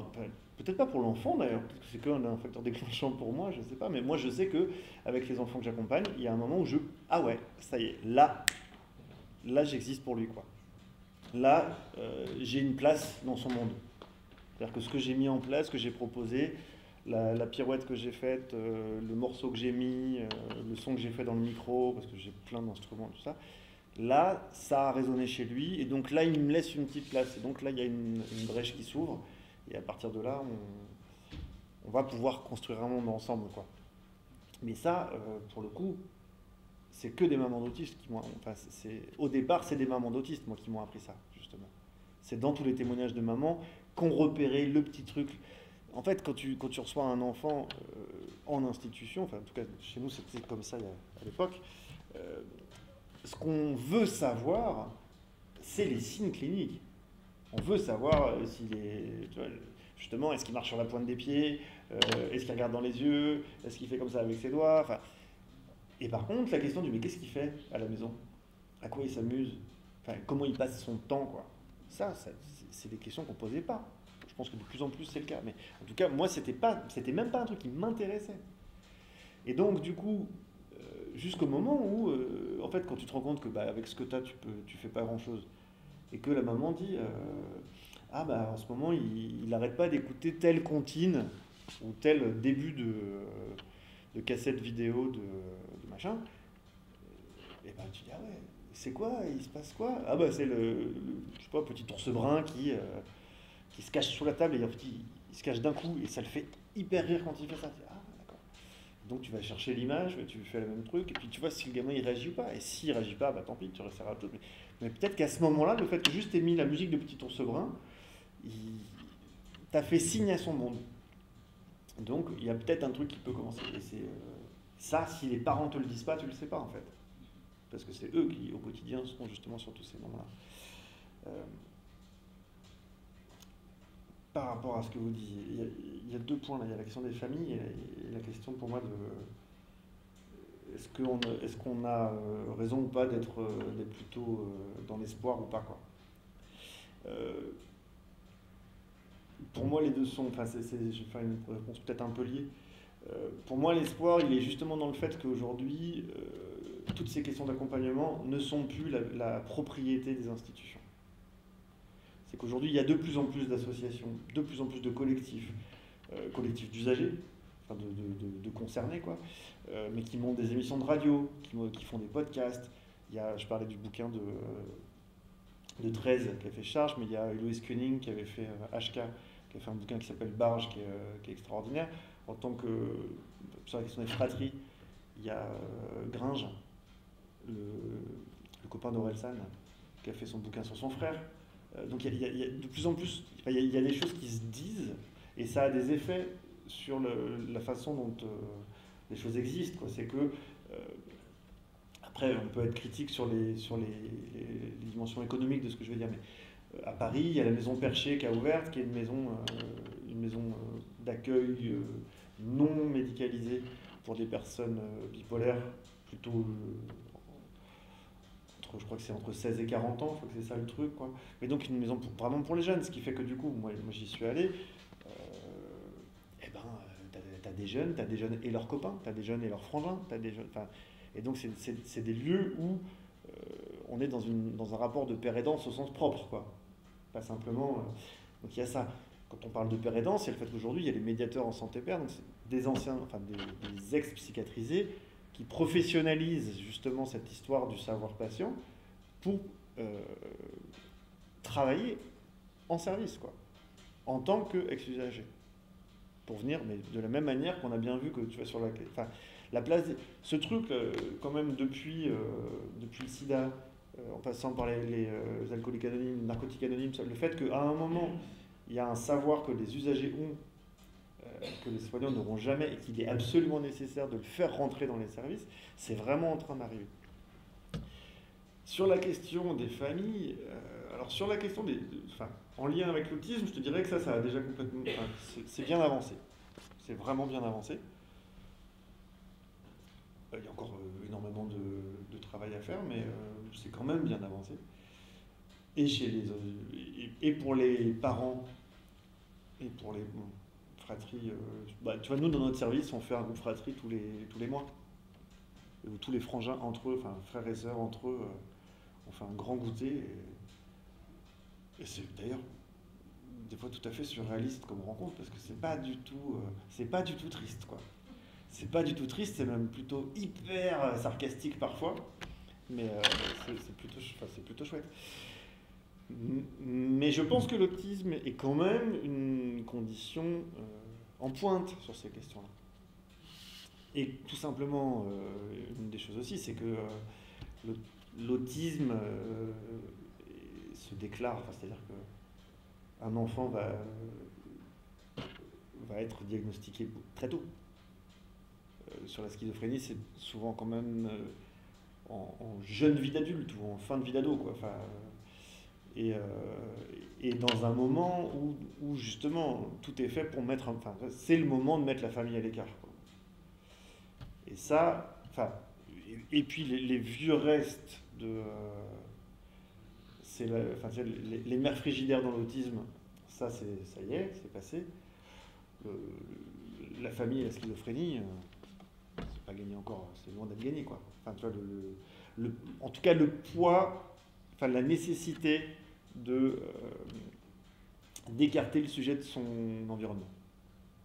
Il y a quand même, tu retrouves ça quand même encore dans des espèces de vieux restes, quoi. Mais encore une fois, par le biais, pour moi, de tout ce qui se passe à l'extérieur de l'hôpital, Là, pour le coup, je pense qu'il y a vraiment énormément de choses qui sont à mettre en avant, quoi. Au niveau de les cafés collectifs, hein, les cafés d'usagers, enfin, moi, je sais pas, ouais, je suis pas clair. Mais de donner justement. Et en fait, le truc c'est ça, c'est que tout dépend si la famille a envie d'être impliquée ou pas, si elle a envie d'être aidante ou pas, si elle a envie de tout ça. Et quoi qu'il en soit, avant, je pense qu'il y avait juste, on sépare, quoi. Et maintenant, il y a justement cette possibilité, non pas d'imposer d'être impliqué dans des situations justement d'accompagnement, mais la possibilité par plein de. Ouais, et puis aussi d'être. Tu vois, il y a des espaces militants autour des questions psy, sans que tu aies besoin d'être concerné, sans que tu aies besoin de tout ça. Enfin, moi, je sais qu'à Marseille, il y a un café qui s'appelle Manifeston, dans lequel est accueilli qui s'appelle le groupe des nageurs en eau trouble. Bon, bah, dans ce collectif-là, tu en as plein qui ont eu des passages à l'hôpital, tu en as plein qui ont justement, pour le coup, là je pense à deux personnes, un rapport à la psychiatrie qui est lié à la fratrie. Et un autre qui n'a pas de rapport direct, enfin d'autres qui n'ont pas de rapport direct, mais qui, par envie éthique et politique, participent à ce groupe, quoi. Voilà. Il y a le journal Soin qui est fait là-bas, qui est aussi un journal, qui est un journal papier distribué gratuitement à Marseille, mais que tu peux retrouver en ligne intégralement, en PDF. Dans Soin, je sais je connais une personne qui écrit justement très intéressée par ces questions-là, de par sa position de fratrie. Et ça, c'est aussi enfin, tu vois, c'est aussi une manière de ne pas faire comme si ça n'existait pas, quoi. Thibaut, je le connais parce que c'est le frère de ma femme. Donc, et ces questions-là de qu'est-ce que c'est que ces positions de fratrie, à quel endroit on va pouvoir faire quelque chose de ça. Moi, je sais que c'est des questions dont j'entends souvent parler.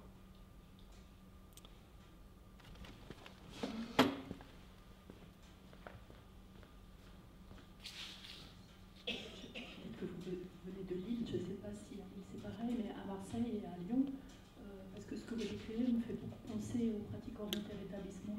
Aux pratiques orientées rétablissement. Et où effectivement l'idée c'est que on travaille en fait avec la personne concernée par la maladie, mais aussi avec tout son système familial, ses proches, ses personnes ressources. Et j'étais dans un congrès là à Marseille justement au mois de mars sur toutes ces pratiques, et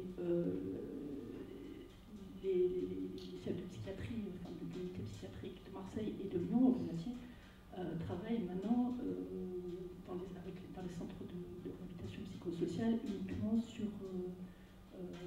avec ces enjeux-là, de travailler vraiment avec la pérédance, avec des pratiques où on se base sur les ressources des patients et on mobilise la famille dès que c'est possible, évidemment.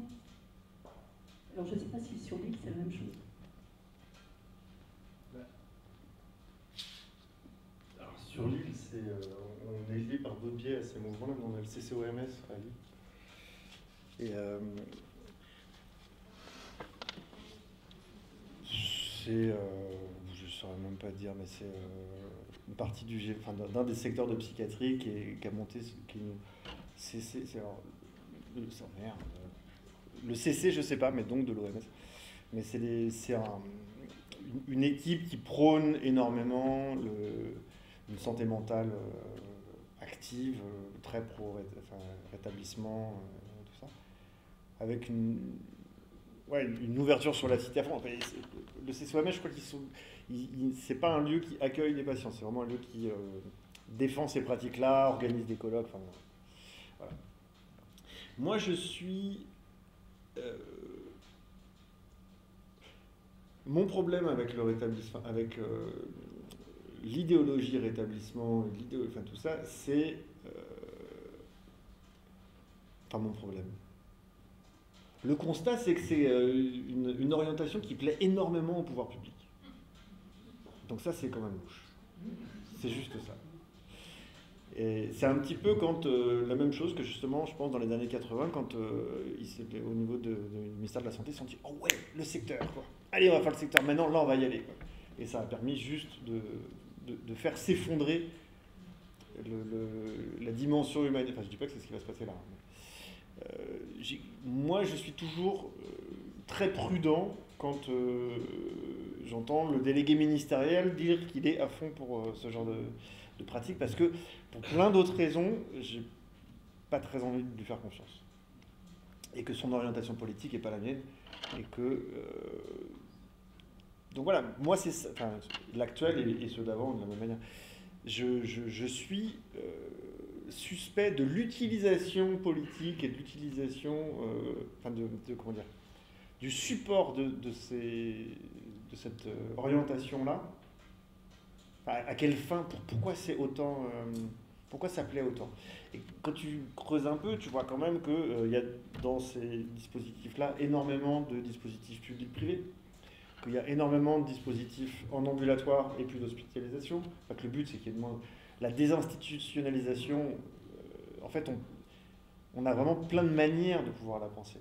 On peut la penser au nom du patient, on peut la penser au nom d'une économie de fonctionnement, quoi. Et c'est toujours ça qui est compliqué. Par exemple, entre Marseille et Lyon, c'est pas les mêmes orientations, quoi. Marseille, en tout cas, il y en a plein à Marseille qui sont beaucoup plus les mains dans le cambouis, dans une psy-précarité vraiment franche, quoi. Donc, quand ils parlent de rétablissement, ils ne parlent pas de la même chose que quand c'est Dr Franck, je crois. Enfin, ouais, c'est ça, c'est quand même pas les mêmes façons. Donc, c'est les mêmes mots, mais ils ne disent pas la même chose. Donc, pour moi, quoi qu'il en soit, je pense que ce nouveau régime, enfin ce nouveau paradigme du rétablissement qui va remplacer la psychiatrie d'établissement comme elle était faite jusque-là, est plutôt une bonne solution. Enfin, c'est plutôt... ce sera pas pire, quoi. Ce sera pas pire, mais ce sera pas idéal. Par contre, et c'est là où moi je trouve qu'à Marseille, il y a des gens vraiment très très bien impliqués là-dedans, c'est que c'est une nouvelle forme, c'est une forme à la mode, c'est une forme qui plaît aux instituts, enfin qui plaît justement au pouvoir public, donc on a moyen de les investir et de les subvertir. Et c'est là où c'est intéressant. C'est que c'est justement en rentrant dans ces deux, on prend cette langue-là, on y va avec ça, et effectivement, on fait vraiment un truc soignant-soigné, ou même pas d'ailleurs, juste d'accueil, mais on voit bien qu'il y en aura certaines qui seront sur le modèle de la maison perchée, avec un accueil 16-40 ans, avec des fondations privées suisses, avec la fondation fondamentale qui paye, et où peut-être que le plus précaire dans cette affaire-là, qui n'est pas centre parisien, ne se sentira pas du tout à sa place dans cette affaire-là, et sera bien content qu'il y ait d'autres espaces un peu plus marginaux pour pouvoir aussi l'accueillir dans d'autres conditions. Moi, c'est ça. Enfin, moi, je suis beaucoup plus sur un maillage qui permet le rétablissement dans les marges plutôt que par la pratique qui sera la nouvelle pratique institutionnelle, quoi. Mais je préfère entendre parler de rétablissement que d'archaïsme psychiatrique des fois, quoi.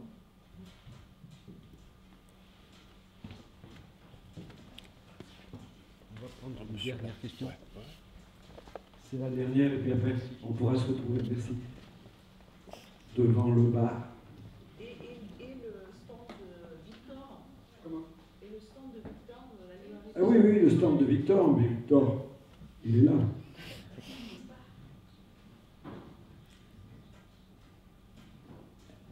Bien, je suis un vieux de la vieille, et effectivement, c'est pas la question de savoir si c'était mieux ou bien maintenant, mieux avant, mais c'était effectivement comment on s'est cultivé à faire des choses intéressantes dans le travail, avec un vrai souci de pouvoir rendre service à des personnes pour qui l'existence est particulièrement difficile. Bon. Et à vous entendre, ça me réévoquait 2 points. D'une part, les pratiques sont intéressantes si elles ne cherchent pas à s'universaliser. C'est-à-dire si elles consentent à rester locales, temporaires, adaptées en direction vraiment de quelqu'un et du côté vraiment d'une singularité, ce que vous évoquiez. Et puis il me semble que la question éthique fondamentale actuellement, c'est l'utopie technocratique qui voudrait qu'au fond, il n'y a pas de raison que ça n'aille pas. Donc il y a l'idée qu'on va pouvoir réparer et qu'au fond, ça peut aller, quoi. Voilà. Et le ça va pas devient quelque chose qui doit être hors de question. Alors il me semble que toutes les pratiques que vous avez évoquées, c'est des pratiques qui ont le souci que ça va pas. Bon. Mais que c'est dans la façon dont on se coltine au ça va pas qu'on peut trouver de la joie. Exactement. Je savais que ça lui plairait au Lacanière. On va te remercier et applaudir. Je veux juste dire un mot. Ingrid est très juste sur la question de la nécessité d'un territoire un peu, soit local, soit en tout cas d'à quelques-uns. Et c'est pour moi la réponse directe à cette question que vous posiez sur le rétablissement. C'est que le rétablissement, ça va être la forme, la nouvelle forme hégémonique, sûrement moins pire, honnêtement, que ce qu'on a pu avoir. Mais toute la question sera comment est-ce que localement on s'en empare, quoi. Et il y aura des endroits où on reviendra à un truc qui sera un peu crado. Et il y aura des endroits où justement ça nous permettra localement de créer un tissu direct, quoi.